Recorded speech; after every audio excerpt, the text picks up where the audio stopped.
बिस्मिल्लाहिर्रहमानिर्रहीम। अस्सलाम वालेकुम दोस्तों, एक दफ़ा हज़रत मूसा अलैहिस्सलाम किसी मजलिस में बैठे थे कि इतने में इब्लीस इनके पास आया। इसके सर पर कुल्लादार टोपी थी जिसमें तरह तरह के रंग थे। जब हज़रत मूसा अलैहिस्सलाम से करीब हुआ तो टोपी उतार डाली और सामने रख ली, फिर आकर सलाम अलैक किया। हज़रत मूसा अलैहिस्सलाम ने कहा, तू कौन है? बोला, मैं इब्लीस हूँ। मूसा अलैहिस्सलाम बोले, खुदा तुझे जिंदा ना रखे, तू क्यों आया?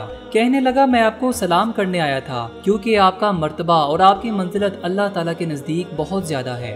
हज़रत मूसा अलैहिस्सलाम ने पूछा, वो क्या चीज़ थी जो मैंने तेरे सर पर देखी थी? कहा, इससे औलादे आदम अलैहिस्सलाम के दिलों को लुभा लेता हूँ। पूछा, भला ये तो बता, वो कौन सा काम है कि जिसके करने से तू इंसान पर गालिब आ जाता है? तो जवाब दिया कि जब आदमी अपनी जात को बेहतर जानता है और अपने अमल को बहुत कुछ ख्याल करता है और अपने गुनाहों को भूल जाता है। ऐ मूसा, मैं तुमको 3 बातों से डराता हूँ। एक तो गैर महरम औरत के साथ तन्हाई में ना बैठना, क्योंकि जब कोई शख्स गैर महरम के साथ खलवत में होता है तो इसके साथ बजाते खुद मैं होता हूँ और मेरे साथी नहीं होते, यहाँ तक कि इस औरत के साथ इसको फितने में डाल देता हूँ। दूसरा, अल्लाह ताला से जो अहद करो इसको पूरा किया करो, क्योंकि जब कोई अल्लाह से अहद करता है तो इसका हमराही अपने साथियों को छोड़कर मैं खुद होता हूँ, यहाँ तक कि इस शख्स और वफाए अहद के दरमियान हायल हो जाता हूँ। तीसरा, जो सदका निकाला करो इसे जारी कर दिया करो, क्योंकि जब कोई सदका निकालता है और इसे जारी नहीं करता तो मैं इस सदके और इसके पूरा करने के बीच में हायल हो जाता हूँ, और ये काम बजाते खुद मैं करता हूँ, ना कि अपने साथियों से ये काम लेता हूँ। ये कहकर शैतान चल दिया और 3 बार कहा, हाय अफसोस, मैंने अपनी राज की बातें मूसा से कह दी, अब वो बनी आदम को डराएगा।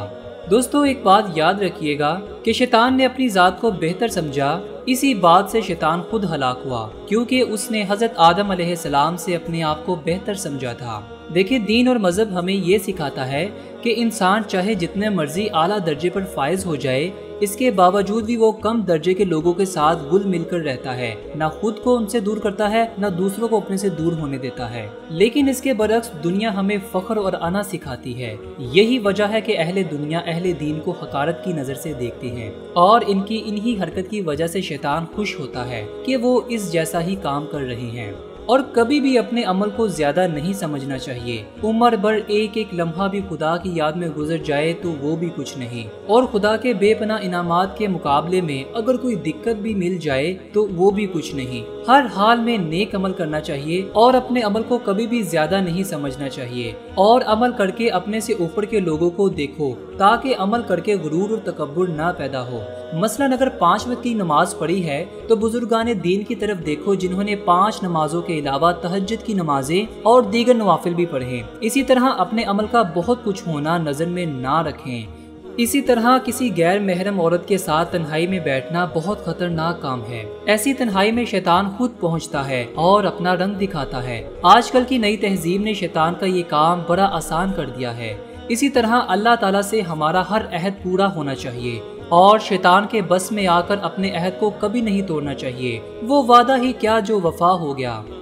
इसी तरह अपने सदका खिरात में ताखीर हरगिज नहीं करनी चाहिए, ताकि शैतान को रुकावट डालने का मौका ही ना मिल सके। सदका खिरात शैतान के लिए ऐसा है जैसे लकड़ी के लिए आड़ा, लिहाजा शैतान को जितनी जल्दी हो सके इस आड़े के नीचे ले आना चाहिए। दोस्तों, अल्लाह पाक आपको और मुझे शैतान के हर मकर और फरेब से महफूज रखे। बंदे को इजाजत दीजिए। अल्लाह निगहबान, बाउम्मीद दीदार।